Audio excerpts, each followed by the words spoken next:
Well,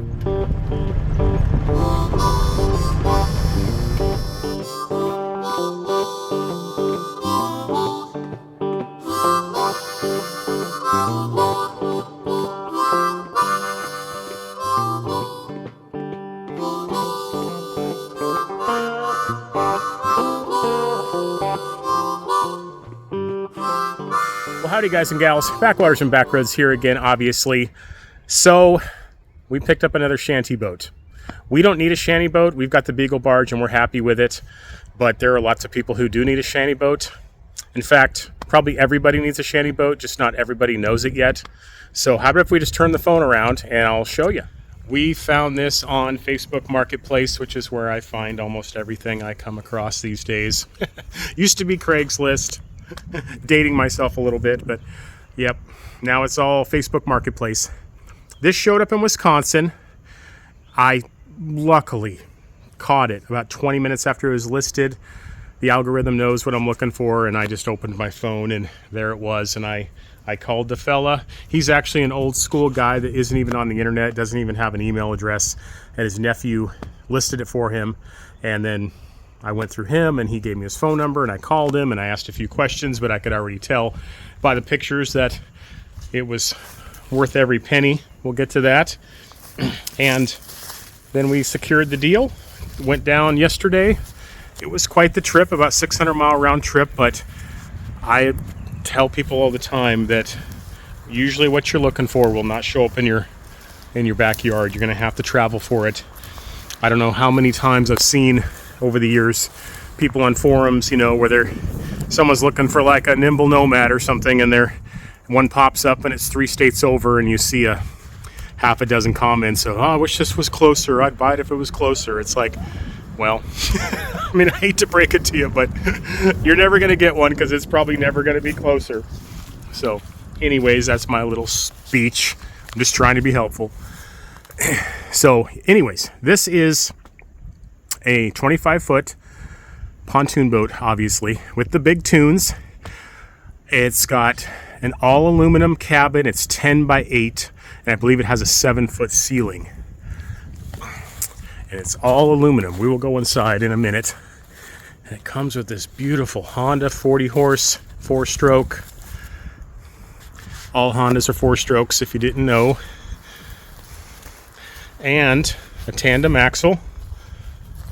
Bunk trailer, which is exactly what you want under a boat, anything over 20 feet, I would say. You can get away with a single axle on 20 feet or less. Yeah, and it's a nice one too. It's got the big bunks. You can see, made to carry some weight. Good tires, bearing buddies.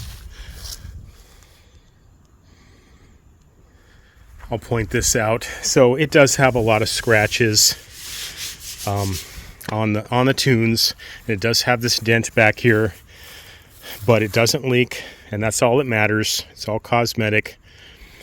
You can see probably someone backed into something at one time because the light bar on the trailer is bent also, but it's okay. As long as it doesn't leak, that's what matters. Maybe that could even be fixed. Probably could by someone that knew what they were doing.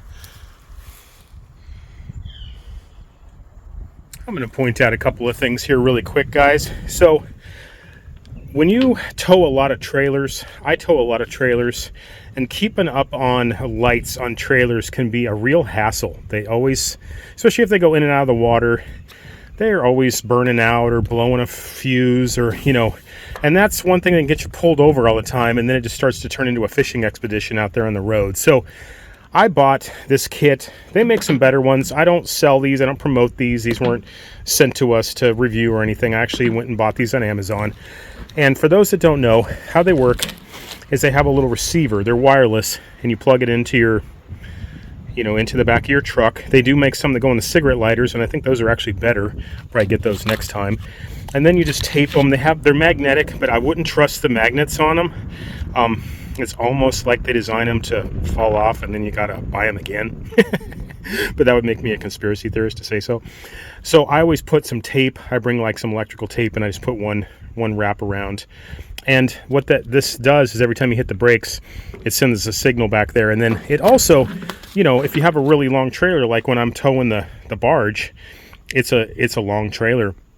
And a lot of times the wired ones just don't make it all the way to the back. So this has been kind of a game changer for me. I just carry these all the time on my tow vehicle. And then even if we go and pick up, you know, a boat just on the fly and don't have a lot of planning, a lot of time to plan, I always know I can put some lights on the back of just anything I grab. And I'll also show you. Came with a nice anchor, and it came with a lot of chain, which is nice too.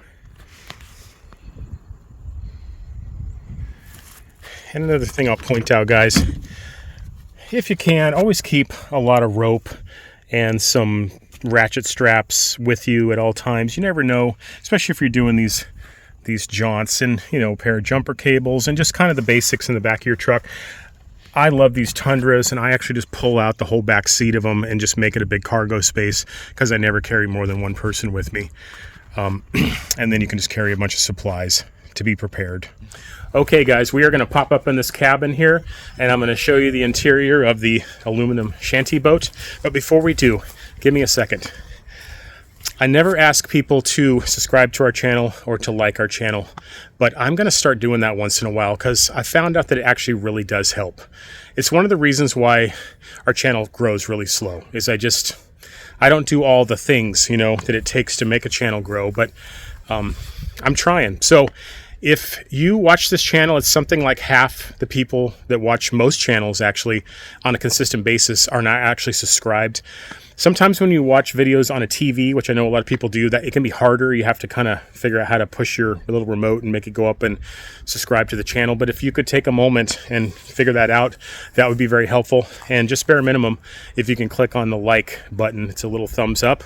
That helps us too. Even if you don't like us and you want to do the thumbs down, that still talks to the algorithm and does something. So, and also, if you can put up with little 1-minute commercials where people have sent us stuff and we're going to tell you about it, I would like to think that anything you ever see on our channel, we've actually found some use for, and you very well might also. In this case, it's an e-bike. We've got a discount code in the description if you decide it's the brand and the model for you.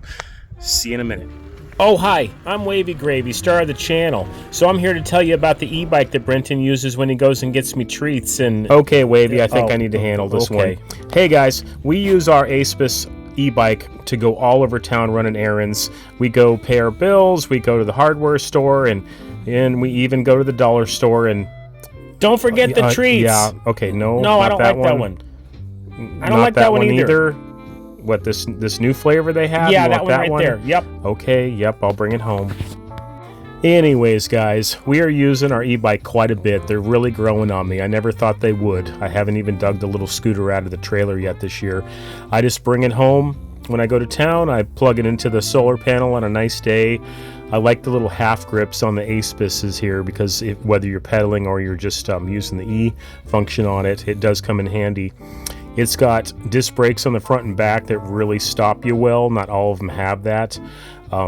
And Wavy's happy because I get to run to the dollar store for nothing and I save money and get her some treats. And so, guys, if you're looking for an e-bike, check the link below. Thanks. Welcome back, guys.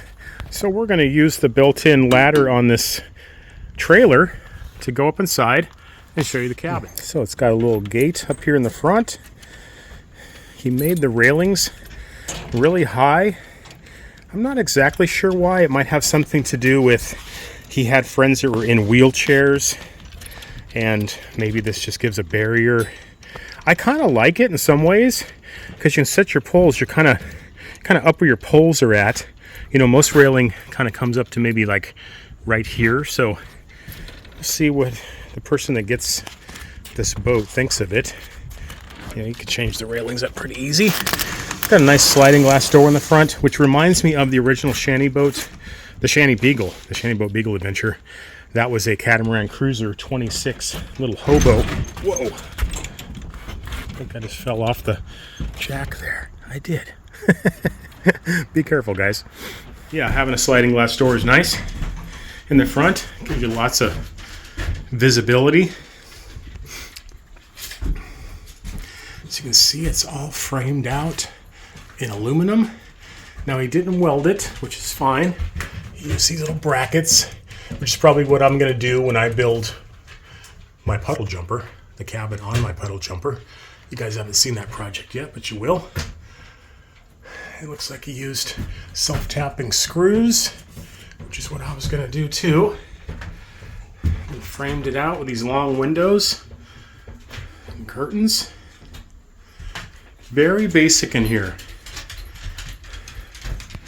The new owner is probably going to insulate it and trim it out with some wood and probably move the helm up to the front. Always makes more sense than driving from back here. I know why people do it, because you have to extend the harness. You have to get a harness extension. They're about $100. Get back to this door here in a second. And you also have to usually get a longer steering cable. So, you know, it's an investment of a couple $100, but it's probably worth it. When we were looking at it yesterday, I did notice that it was very easy to steer, especially compared to my barge, which I need to, this summer we're replacing the steering cable, but yeah, you can see it's very nice and smooth. He replaced the controls, I want to say a year or two ago, so some nice Honda controls. Got a gas tank, and he even left the generator. Let's pull it out and see what kind it is. It looks like an off-brand, but that's okay. I mean, especially for the price. Buffalo Tools, 2,000 watt. Could give it a pull and see if it comes to life. I yanked on this thing for a minute. Tried to figure out which setting was the choke, which one was not. I couldn't get to start it. It tried for a second. Smells flooded now, but that's the reason why I buy Hondas. Some basic storage. Some life jackets. Yeah, really straightforward, very simple. Now, having the back door open to the inside, I don't like that. Probably the person who's getting this will not like that either, but we'll see.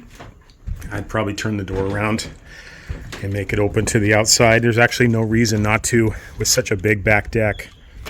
I would just have it open this way and just land right there.